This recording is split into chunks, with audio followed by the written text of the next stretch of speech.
پوچھا گیا تو آپ نے فرمایا کہ کوئی انسان غیر حق میں اپنے مال کو خرچ کرے تو وہ فضول خرچی ہے، یعنی مال کو جہاں خرچ ہونا چاہیے اس کے علاوہ دوسرے مقام پر،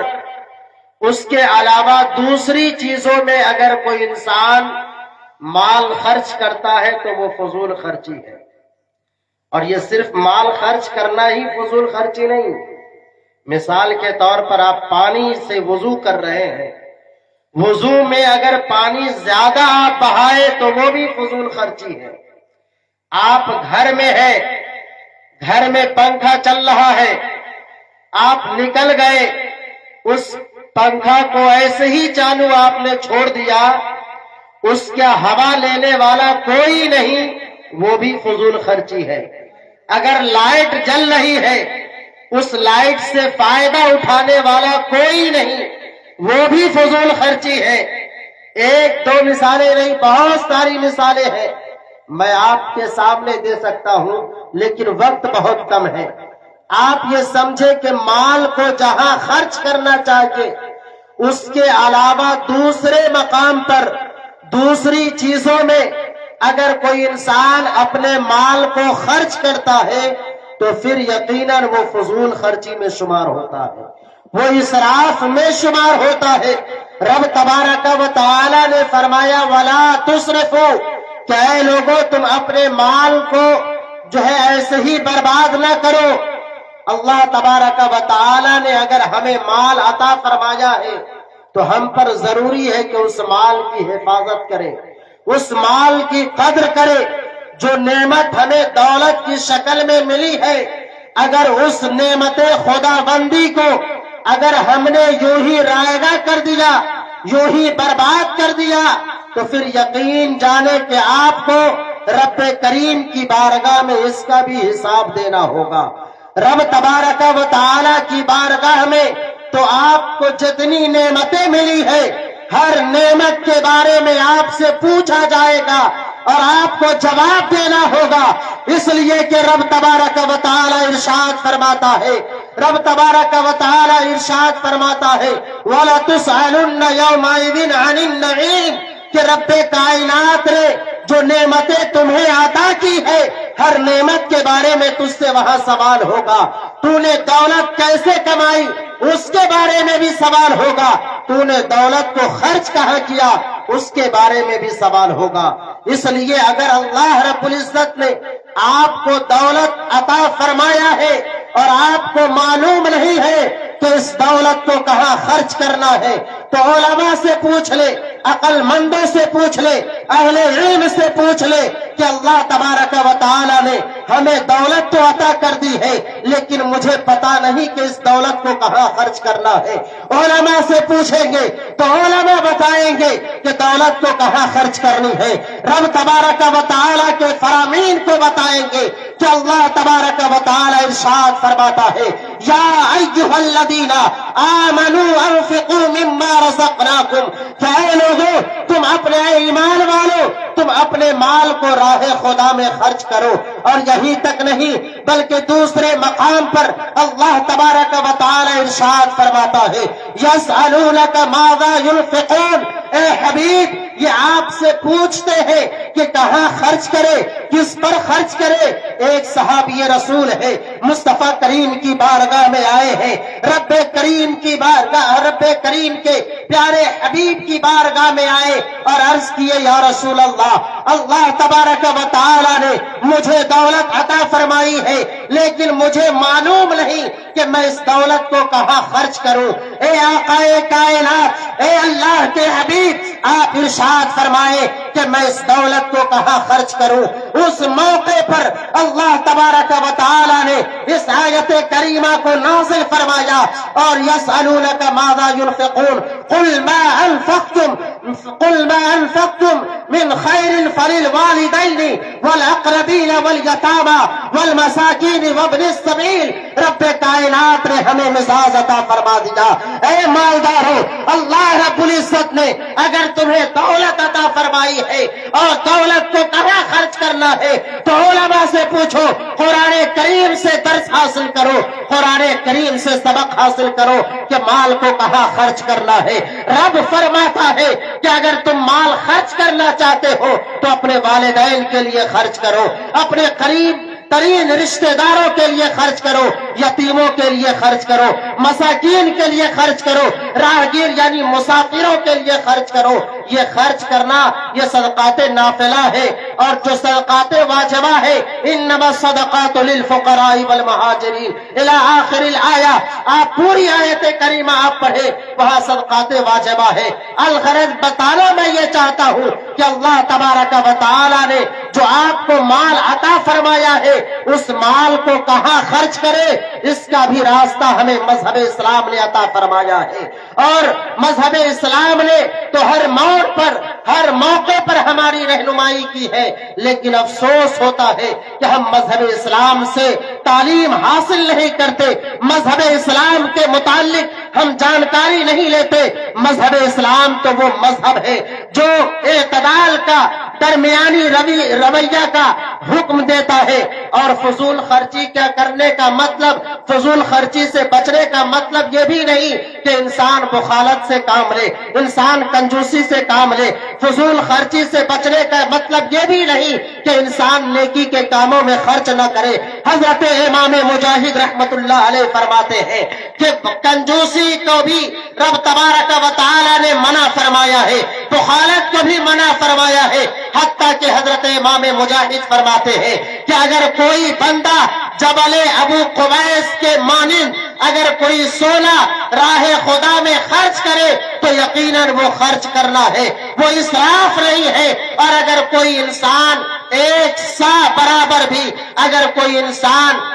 غیر خدا میں راہ خدا کے علاوہ میں خرچ کرے تو یقیناً وہ انسان جو ہے فضول خرچی میں شمار ہوگا۔ کیا مطلب؟ جبل ابو قبیس جو ہے ایک پہاڑ کا نام ہے، اگر کسی کے پاس اتنی دولت ہے کہ اس پہاڑ کے مانند ہے اور اس پہاڑ کے برابر اگر کوئی انسان اپنی دولت کو راہ خدا میں خرچ کر دے تو یقیناً وہ فضول خرچی نہیں کہلائے گا، اس لیے کہ وہ معصیت الہی میں خرچ نہیں ہو رہا ہے بلکہ وہ طاعت الہی میں خرچ ہو رہا ہے، اللہ کے راستے میں خرچ ہو رہا ہے۔ وہ مال فضول خرچی میں شمار ہوتا ہے جو مال راہ خدا کے علاوہ میں خرچ کیا جائے، جو مال معصیت خدا بندی میں خرچ کیا جائے۔ اس لیے ہمیں قرآن و احادیث پر عمل کرنے کی ضرورت ہے۔ آج ہم شادی کا موقع ہوتا ہے، ہم دیکھتے ہیں کہ انسان جو پیسہ دہیز کے نام پر، جہیز کے نام پر،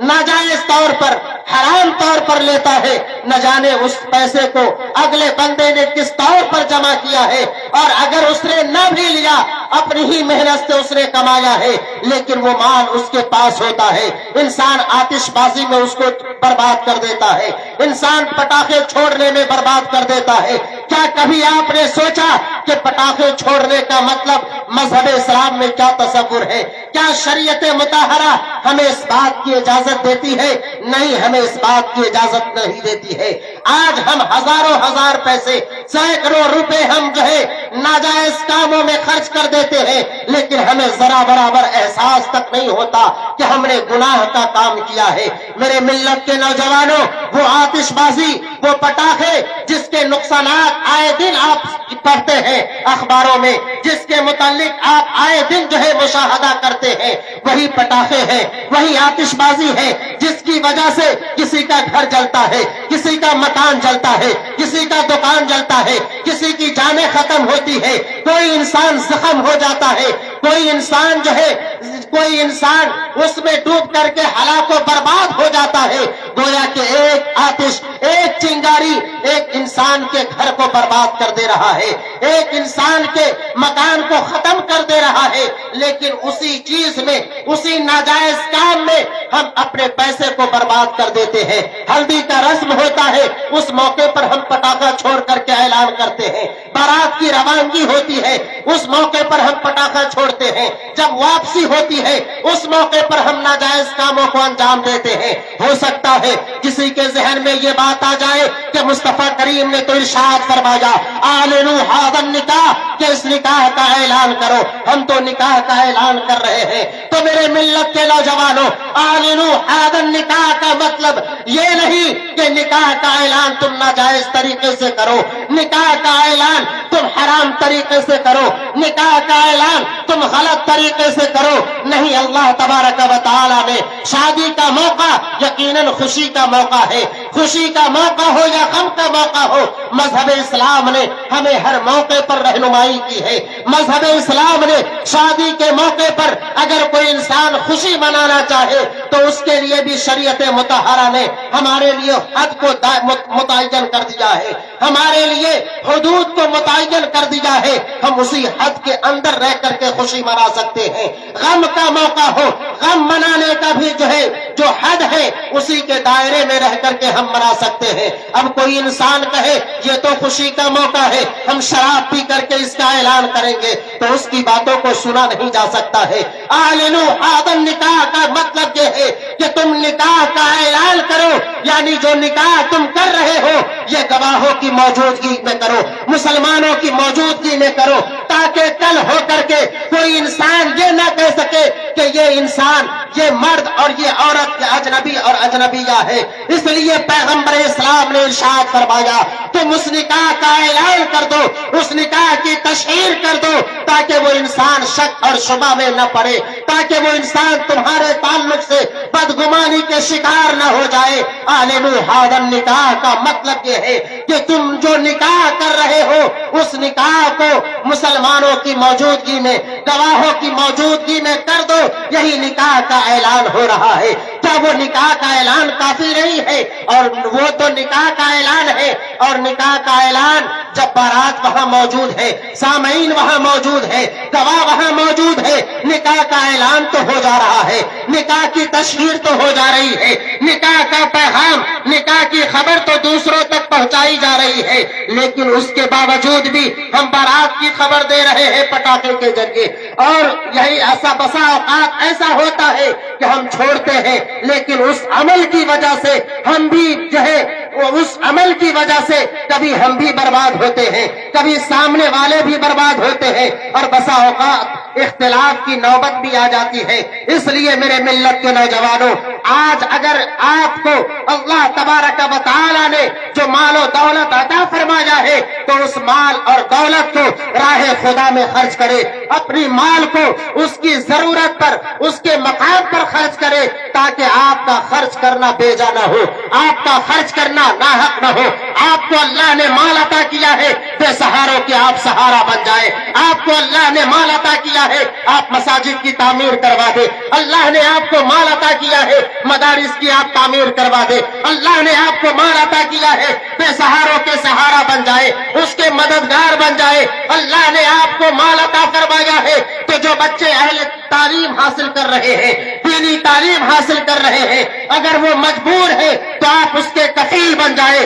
اس کے ذمہ دار بن جائے، اس کے اخراجات کو پورا کرے۔ لیکن افسوس ہوتا ہے جب آپ کو ان چیزوں کے لیے کہا جاتا ہے تو آپ کہتے ہیں ہمارے پاس دولت نہیں ہے، ہمارے پاس یہ پریشانی ہے، یہ غم ہے، یہ موقع ہے، یہ حالت ہے، یہ تنگی ہے، کام خراب ہے، بہت سارے بہانے ہم بناتے ہیں۔ لیکن جہاں ناجائز کام میں خرچ کرنا ہو وہاں ایک قدم نہیں 10 قدم ہم بڑھ کر کے خرچ کرتے ہیں۔ میرے ملت کے نوجوانوں، اگر ہم فضول خرچی کے شکار ہوتے ہیں تو رب تبارک و تعالی نے جو ہمیں فرمایا، رب تبارک و تعالی نے جو فرمایا ان المبذرین کانوا اخوان الشیاطین، یقیناً ہم بھی شیطان کے بھائی ہوں گے۔ شیطان کے بھائی ہونے کا مطلب کیا؟ کہ جس طریقے سے شیطان گناہ کے کام کو کرتا ہے ہم بھی گناہ کے کام کو کر رہے ہوں گے، جس طریقے سے شیطان اپنے رب کا ناشکر ہوتا ہے ہم بھی اپنے رب کے ناشکر بن جائیں گے، اور ہمیں اپنے رب کا ناشکر بندہ نہیں بلکہ شکر گزار بندہ بننا چاہیے۔ رب تبارک اللہ اکبر۔